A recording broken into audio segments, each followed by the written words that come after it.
Fun with Captain General. Beginning audio logs. Beginning audio log dot tew dot vw dot. After the fall of Sanctuary and the Netherlands, the Garrison family had to save their prodigies, Joyce, Raymond, and Matthew. While Chris and Amy fought back against the oncoming demonic force of the Lords of Hell, the prodigies were intercepted by a force made by Asmordan, the Lord of Sin, to slay them. Joyce, deciding that her brothers mattered more, sent both brothers through a rift to realms where they would remain safe, staying behind to ensure that demons could not follow. Disclaimer: if you wish to learn the journey of Captain General Raymond Reynolds, you must report to the Phoenix Corporation to hear the audio log documented there. Matthew was sent to a realm where his mother's race was well known. It did not take long for the race, designated Protoss, to find him, intrigued with how he, one they would name Terrans, had such psionic potential, surpassing even the most adept of them.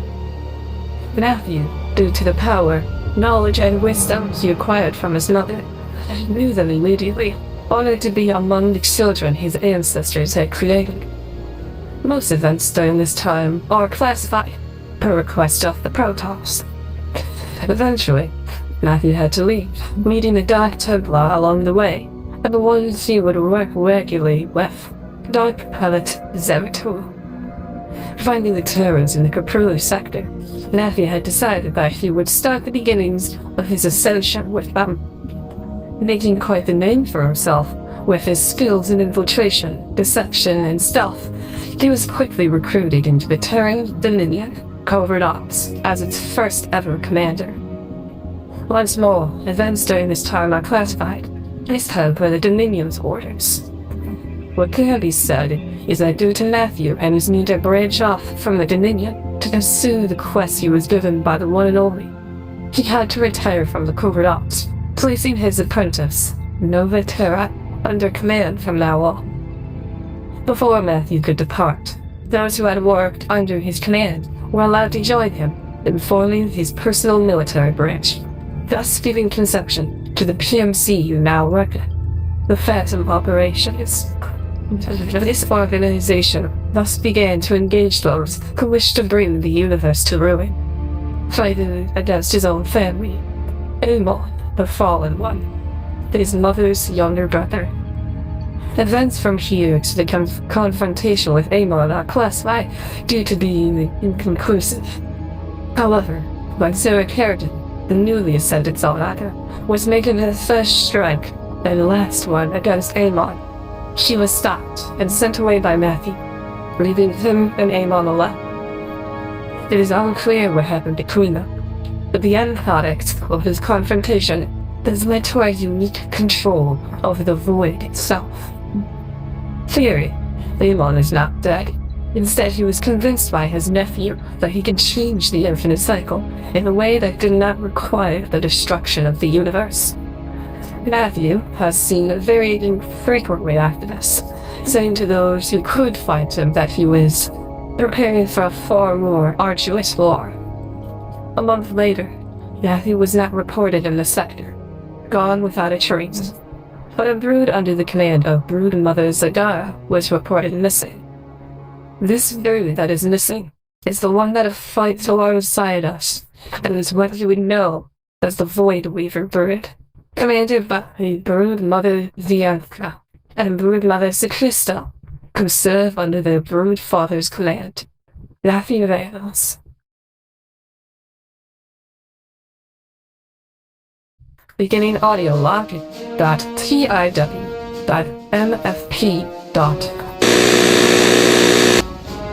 For the odds need, albeit not as strong as Matthew would hope, he would now make his move to get heavy armor under his command. His soldiers are strong enough to cover everything infiltrate related. Now he needs the vehicles to complement them. As such, with his new military organization and few personalities he has, he decided to make his first ever major move. This brings us to an alternate reality of the galaxy, dominated by enormous weapons of war, all controlled by an AI which responds to one line that leads them all, protected by the steel and metal of an enormous mech designated as Armored Command Unit, or ACU for short. 3 factions battled across the galaxy, fighting for their ideologies and beliefs. The UEF, or United Earth Federation, fought to bring back unity to humanity, no matter how great of a cost they must pay. The Cyber Nation fights to bring freedom to their brothers and sisters, locked under by a collar the UEF forced upon them, by the genocidal slaughter the AR put them through. Finally, the AR, fighting for their religion, the way, to bring peace and harmony across the galaxy, slaying all those who threatens peace. The Ops would see regular deployment from the UEF, or United Federation, in full, to engage the so-called terrorists of the Cyber Nation and the rightfully described megalomaniacs named the AR Limit. While the deployments were 98.1185% success, they were all for naught in the end, only seemingly buying time for the UEF to complete its greatest weapon, Project the Black Sun. The Phantom Operations was assigned in its entirety to defend the weapon until it was complete, in which they were given the honors to fire it. While the war was won for the UEF, it was also there on the flying train Matthew met one of his first personalities, Raymond. While the initial partnership was shaky and light, it would gradually grow into an unbreakable alliance, while the Seraphim had arrived to wipe the galaxy of all human life. It was also with Larry's help that the schematics for Black Sun were retrieved. The production of this weapon is outlawed, even by the Ops standards, and the archival of this weapon is for the sake of the safety of all races, including those who wish ill intent. Most importantly, the integration of cyber weaponry was made by this alliance. While the UEF technology was also integrated, its impact lies more heavily within the Phoenix Corporation rather than the Phantom Operations. From this integration, the Ops had acquired the heavy armor it needed. When the Seraphim was slain until the last, Matthew had taken his departure, with Derry joining him on his way. To this day, this realm remains one of the top priorities to defend, in honor and respect to Derry. Beginning audio log, TNR-ARF. Strange reports had been coming from the rather backwater realm, one that did not have much to speak about. The Ops was deployed in small numbers, 2s at most. Matthew had personally deployed to see what the readings were, and thus began the investigation. The first anomaly was the ambient readings of a strange substance that lingered in the environment. A quick meeting with the locals of a nearby town named Torchlight had explained that this substance was the source of power in the land, emitted by extraordinary crystals that grow and form across the land, mainly under the surface. These crystals would be designated as embers, and the power they held can range from a number of elements and substances, such as poison, lightning, blood, iron, but most disturbingly, void energy. The power of these crystals emitted was named by these locals as Ember Spark Mana, the source of power everything draws upon, but fuel for mechanical and biological subjects alike. The great danger of this power, however, is what it does to one's mind from exposure to the energy. This illness was Ember Blight, a madness that can drive one to inhumane things in search for a supposed cure. With this unnerving knowledge acquired, the Ops had made ready to depart to prepare for a containment procedure of the realm, before a blast of energy erupted from the mines at the end of the tunnel. Matthew had ordered the retreat, the evacuation of the town, for it was his wisdom that this event, is critical to a story. And indeed it was. While the ops had departed, Nephew had stayed back to guide someone he had deemed critical to knowing. This would eventually lead to the tale of FNIA, the summoner from afar. Sworn enemy of the ops' newest greatest threat, FNIA.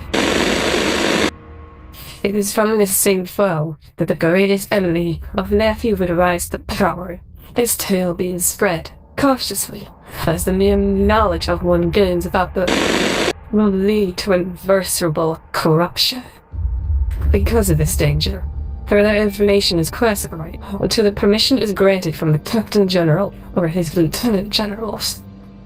Recent reports state this sworn enemy has once again arisen, seemingly capable of breaking through the barrier the Captain General placed upon us when they were first beaten, and now seeks to consume all of reality to feed his so-called masters.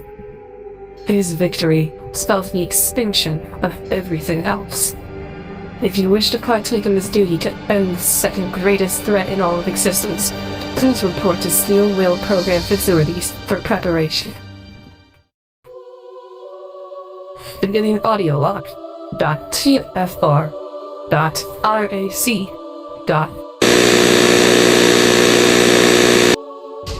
This operation was a joint operation between the Ops and Corporation, operating on a planet designated Rubicon 3. The Ops were deployed ahead of the Corporation to scout the planet and make a forward operating base. When the Corporation arrived, the Ops had reported on the major powers operating on planet. The Arc of this corporation, Balaam Industries, the Planetary Closure Administration, and the Rubicon Liberation Front. However, this was not a timely arrival, as when they made Planet 4 to begin operation, the PCA was driven off, and Balaam was too shortly after. But this wasn't a mission to change the fate of the planet. It was to acquire a new weapon for both PMC's arsenals. While the incorporation of Armored Cores, or ACs for short, was almost not considered by the Phoenix Corporation, with their love for the stronger, bulkier battle mechs of the Battletech universe, this had become one of the most popular additions to the operations. To this day, the majority of operatives here have their own AC, with most being ranked in the B and A categories in the arena. Several have achieved S ranking, but only those who have large authority the apps are allowed to partake in the SS and SSS ranks to truly test their capabilities. We have our own custom AC models for the VR arena to test the skills of our pilots instead of those used on Rubicon 3. One final incorporation was Fallout, which is then added to run the AC-related training and testing. Your critical systems are left to UAI, while soldier training and situational exercises are run by Vega.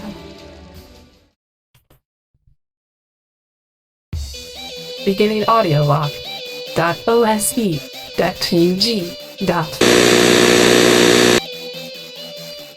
With the arrival of several interesting agents, the Captain General concluded that he would need to spread out his responsibility so that he could have a larger focus on the most endangered of routes. These individuals were more than willing to accept the burden that he was tasked with by the one and only, and so he left the realms that he had at low or medium levels of risk to them.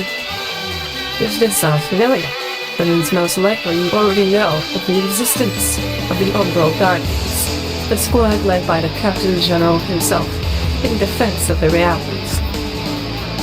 The first one to be crowned with this new responsibility was Agent 117996, Crimson, a demon wolf hybrid that looks for insight on how prepared to be a most grand leader. His ambition, leadership, determination, and willingness to learn have made him a likely candidate to make his own branch in the Ops.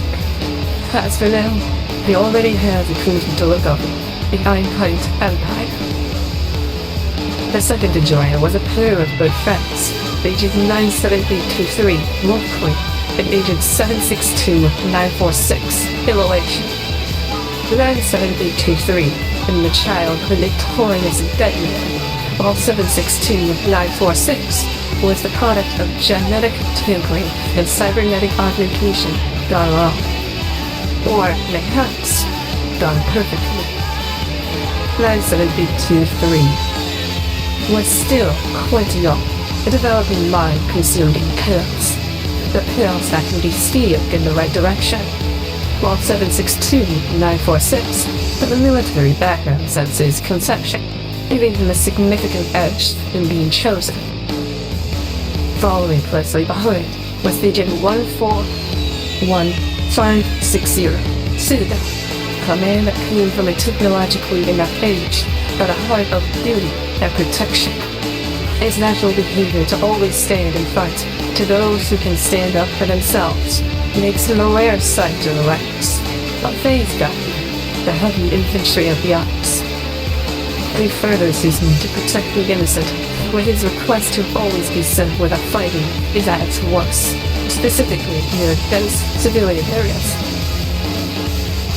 A recent addition, however, a recent loss, is Agent 2264, Frostbite, a most intriguing soldier with his similarities with the Captain General, but not as on a big scale. Too similar to 141560 in his need to protect others, only his guardianship is extended to all, no matter who you are. His sense of morality and past has left him in a permanent need to protect others, even if that will be his last assignment. While his stubbornness has proven to be quite tedious, but it's the same stubbornness that makes him embodies choice as a guardian. Unfortunately, with the death of 2264, in memory of his sacrifice to fight back against them, we have been looking for a new guardian. This guardian came in the form of Agent 7576, Mama, a once mercenary to the office. However, his recent wish to join has made him a clear and obvious replacement. His mercenary work gives him a major edge in all forms of combat, whether it be infiltration, straight-up fighting, blitzkrieg, and such. However, it is his personality in connection with the Captain General and immolation that give him a significant edge. He is well adapted in terms of aerial combat and navy combat, with some instances of infantry combat as well. However, he prefers to use aerial incantations and combat to further and complete his goals. With his introduction to the Ops, he has been given the newest update to the PW Mark I, the PW Mark 12, the newest and latest technology in the Project Wingman project. With this, he has become a ferocious enemy in disguise to those who do harm to others. And it's in disguise where he will reign forever. To this day, they still operate and work in realms that suit their ways of service. In some rare times, they all work in one area. This squad is comprised of soldiers with their respective strengths and weaknesses, but when brought together, they are both the immovable object and unstoppable force. Several forces have tried to stop them, only to be crushed under their hubris. To honor these foolish, yet incredibly brave foes, they shall not be named. These guardians have also specialized in many weapons of the Ops. With their newest letters of the ACU, they have preferred factions with their following choosing. Agent 117996 has chosen the UEF for his need and wish to further his empire. Agent 97823 Wolfqueen has gone with a stolen Seraphim ACU. While she does not understand the workings of this ACU, she is currently training with Gary in order to further her knowledge. Agent 762946 Immolation has sided with the Cyberns, as they have the closest resemblance to him as an agent. Agent 141560 Citadel has gone with the UEF, paying respect and confinement to his need to protect the votes, as well as his bold nature and hard-hitting attitude. A perfect choice for him. When 2264 Frostbite was alive, he also chose the UEF, similar in sense to Citadel. However, it was also for his nature to bide his time behind lines of indestructible steel, only to unleash a devastating wave of annihilation upon his enemies. He has, however, been terminated. Finally, the newest addition, Agent 7576 Monarch, has gone with the sidelines. The adaptability and the overall tactics of the sideline allowed Monarch to be quite a ferocious enemy on the battlefield, a preferred strategy he loves to do. This hybrid also involved the use of lots of stealth technology, which Monarch is a particular fan of. A foe you cannot see is a deadly foe indeed.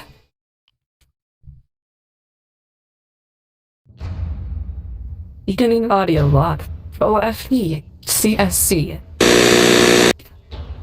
Before the Umbral Guardians were formed, there were the Sea Crusaders. The Sea Crusaders is a white striped team made of extraordinary soldiers that came from an interesting source. All 7 came from the same planet, all of them good friends with one another. However, what makes it interesting is how they have a personal connection with the Captain General himself. The squad is made of Agent 17126, 17127, 17128, 17129, 17130, 17131, and 17132. Agent 17129, Empress, is the commander, while Agent 17127, Bone Shaker, is her deputy commander.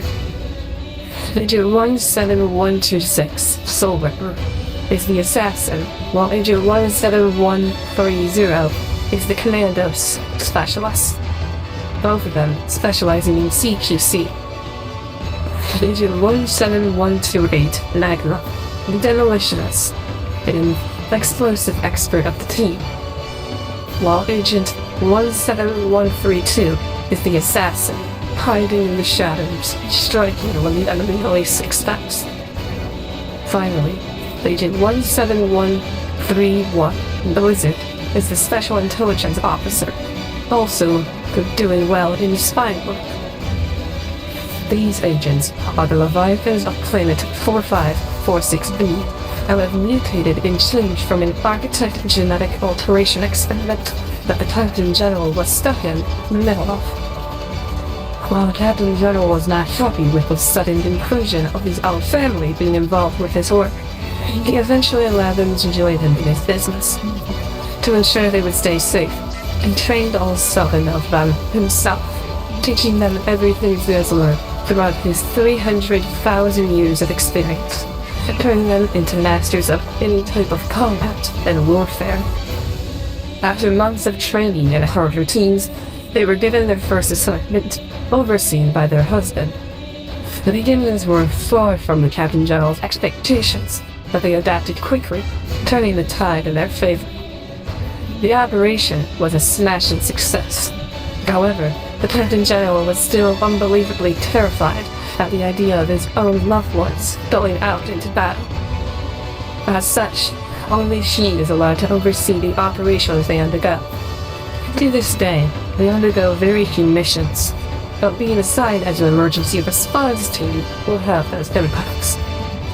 The 7 still have ordinary civilian lives, hiding their true stories from all except their family. Recently, the children of the Crusaders have also been thinking about doing the same. However, the Captain General has been doing his best to stop this from happening.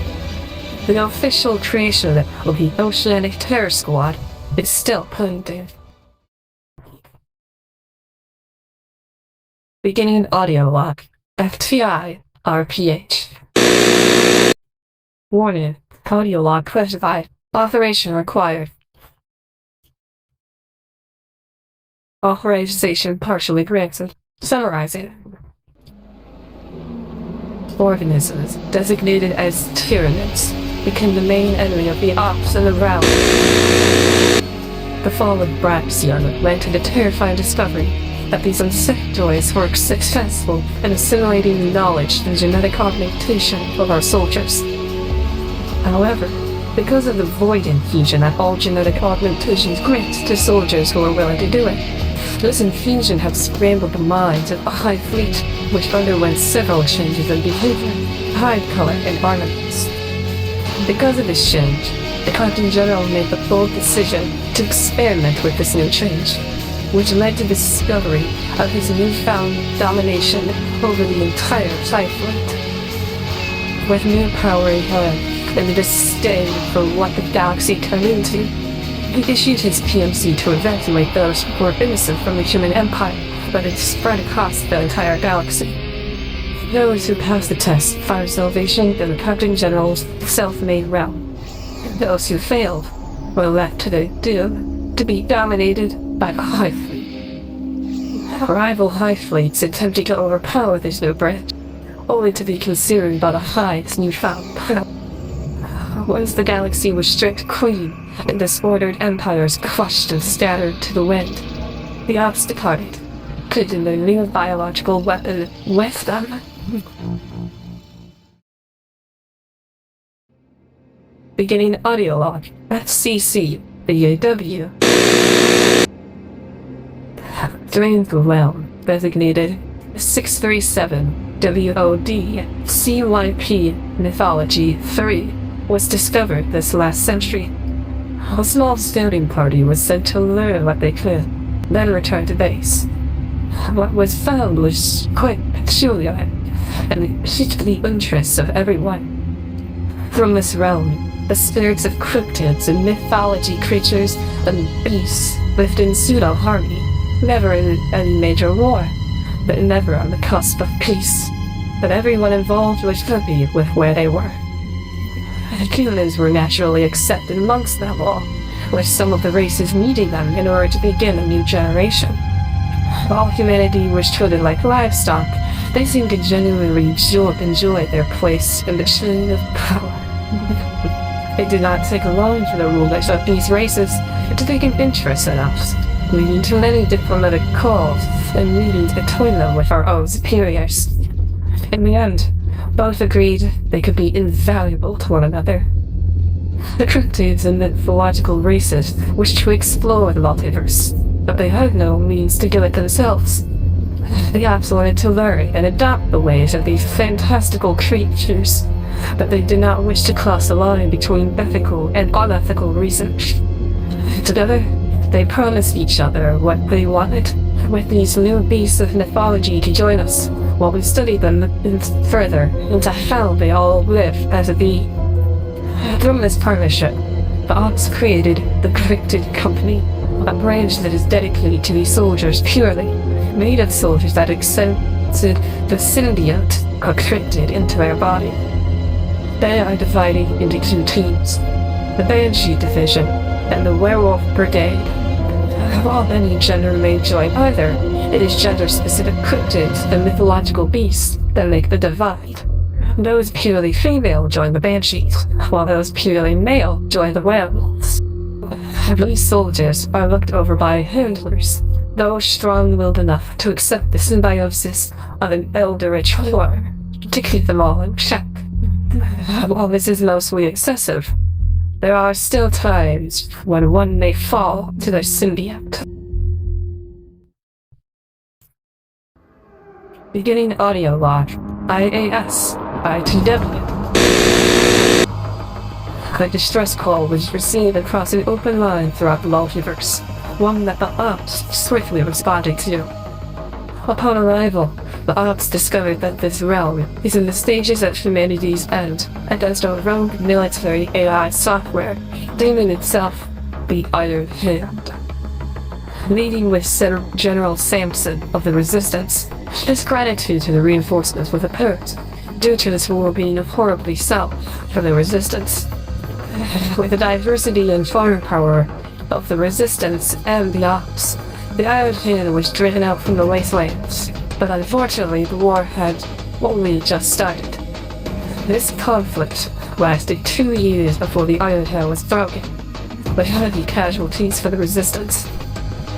After the conflict, General Samson repaid the Ops with sharing his unique weapons of warfare, airmechs. These aircrafts are the love child of modern aircraft and ACs. With a total of 9 different frames to choose from, they all respectively have 3 craft in the 3 combat roles: defensive, offensive, and support. Their inclusion to the Ops' arsenal was provided us with excellent and much needed air superiority. This inclusion has now allowed the Ops to reposition without the need for recall or quantum dating across the planet's surface. Beginning audio log DTC STP. UII had identified a number of anomalous signatures originating in a realm that was not very far into the future. Only 2054 was the year. Due to the personal suspicion of the Captain General, he undertook this operation alone.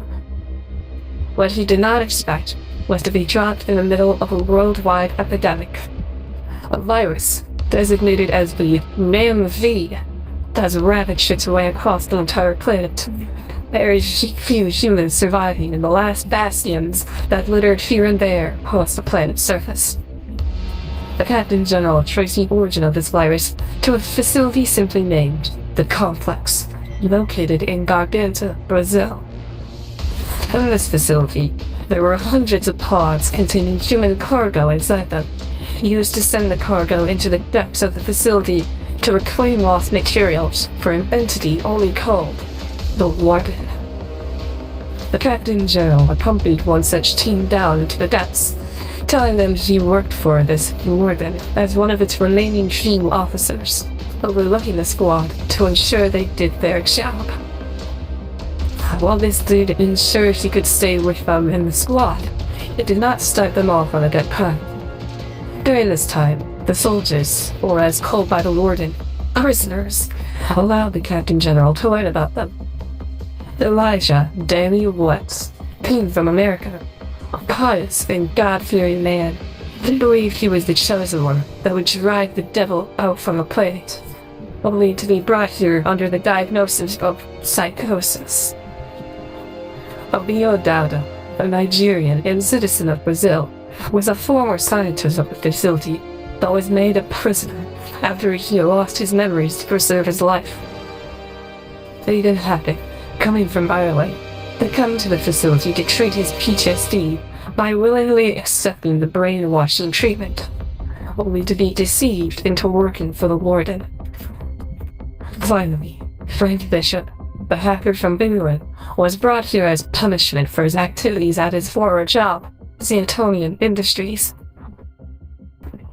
Throughout their expedition further into the complex, the Captain General began uncovering the secrets of the Four, showing them who they used to be, who they really are.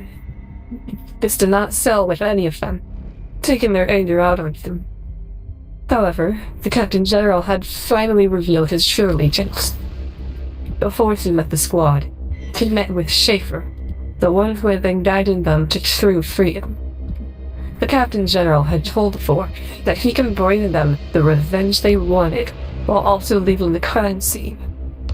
With the Five now looking towards a similar goal, they began the final stages of Schaefer's plan to send the Warden to hell.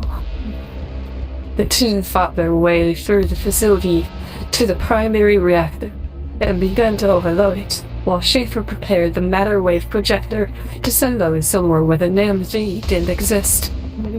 However, the Captain General had other plans, bringing Schaefer to him and taking all 6 of them out into the Alps. The Captain General told them they could find their own paths now, never to engage in any activities of something that was no better than the Warden. However, all 5 declined, wishing to repay the Captain General in service. To this day, Brigadier General Dauda and Hackett serve the Ops, while High Crusader Woods, Technomancer Bishop, and Data Master Shaker serve the Phoenix Corporation. Beginning audio log, RXP, OTE. This operation is heavily classified. However, the result of this conflict can be shared freely. Why do you wish to hear this? Partial clearance accepted. Summarize it. As a joint operation, the Phantom Ops and Phoenix Corporation worked together with a resistance of humans that worked under the XCOM project. Through the tactics and works of the Ops, many of the enemies have been converted to the XCOM project themselves, while the Phoenix Corps took the war to the Elders. In Operation Leviathan, the XCOM forces successfully raided the resting chambers of the Elders, driving them off the planet and regaining control of the planet. All alien races that were used by the Elders to fight their battles were freed, and some joined both the Ops and Corporation in their military service. To get the full audio log, please request complete clearance from the Lieutenant Generals or Captain General himself. Beginning audio log, ANTWAL. Very recently, the homeworld of the Ops has come under siege from an unknown force of machines. The designs of these machinations are unlike any other, and the danger they present was immediately apparent when they attacked Einstein City, one of the 7 super cities of the planet. London wiped out 49.183% of the total population of the city, which had a total population of 15 billion. As if it wasn't enough, that next day they decided to challenge the Ops themselves, utilizing an EMP, which we had never encountered before, leaving ourselves at the mercy of these machines. And yet, fate twisted in our favor, as an AC of unknown origins appeared before the machines, tearing them apart with a flurry of shots that should not have been so, given the weapons it held. When the smoke settled, it left without a trace, only leaving the smoking wrecks of the machines it had demolished. Unfortunately, one of the greater machines that intercepted our chance to salvage the wrecks, melting all of the wrecks to slag before swiftly withdrawing. We were not the only ones to be attacked, as our most recent allies were struck too, but they were more successful in their defense. We still work with them now to figure out a way to combat this new foe, in hopes to stem the damage they can do before they strike another city. Beginning audio log, TNA AS. Months ago, a strange corporation of androids and machines arrived on the fringes of Sector 1937, where they were swiftly set up a small outpost. This corporation was not pegged in mind to until an investigation was called for in Einstein City about a new faction operating in the area. Under the watch and shadow of Captain General, into 17124 Celsius was deployed to investigate the situation with an unlikely new threat, Ariel, a C-Close wave mutation that originated from Earth. Celsius and Ariel, who was piloting a modified version of the Cell 240 Ibis series craft, was suddenly attacked by unknown soldiers. Both Celsius and Ariel evacuated from the area before they could be overrun, but bringing back an image of what they were engaged by. Shortly after this, on the next day, the Captain General himself decided to confront this new faction. No one knows what happened between the Captain General and the new faction, but all we do know, for certain, is that a deal was made, one that had proven through warfare with one another. While this was to be an actual duel between the two factions, the military organization that has been hunting this unknown faction arrived with assimilated PCA technology to fight both of them back. And seizing the opportunity, the Ops had made a deal with this faction, one they would identify them as Samus Fairy, that they would only survive if they fought together.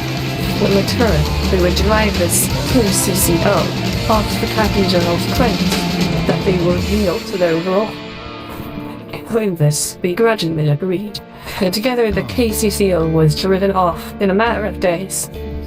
While scientists did not see it well at first, the number of new weapons and machines they can manufacture and command would certainly change their perspective. Armed with the technologies of Advent, the UEF, Cyber and Aeon, the Phantom Brigade, and the merging of their technology with ours, they were inclined to work with us, but never fully served us. Their assistance with this new menace that attacked Anastelius and sharing of their patented T-Doll technology has allowed Fabricator General Gary Rayatic to manufacture new variants of cyber weapons. While they are purely female in design, they work to make a male counterpart as well. To this day, this variant is in direct alliance with Phantom House and is willing to assist should they be needed. Disclaimer: if you wish to visit SF, please do inform your CO about your departure to their headquarters located in Sector 81937K, and a transport will deliver you there when given a 15-minute notice. You will bring any squad mates along as you please, so long as their CLs give consent. Beginning audio log of current events. As of now, the Ops is still locked in combat with the new machines which have been traced to a company simply called the Foundation. Current battle reports have not been as we hoped, and they've only been getting worse. However, the finishing touches of the new psionic reactor are finalizing as we speak, which will allow us to bring the fight to the Foundation machine. On a brighter note, however, the Crater's Edge Luxury Resort is now hiring for new day and night shift workers. If you wish to apply for work there, meet with the Captain General to set an interview with Agent 404, Malware, the owner of the resort. And as of now, this is currently on a self-assigned operation to investigate an energy anomaly detected in a neighboring realm. We still stick or being by in case they need assistance, but video feed sharing has given us insight to what they face. A quick analysis indicates that this new faction Scientist faces belongs to a navy simply known as the Sirens. Elf say that MD's Sirens are currently locked in a battle with units from the Aeon Illuminate, but with the training we gave SF, they are already infiltrating into enemy lines to find their leader for one of two options. A, the leaders may lay down their arms and surrender to Scientist, or B, face immediate termination. We will still await their request for assistance on that front, but from word of the Captain General, she has complete faith they can handle this. Audio logs ended.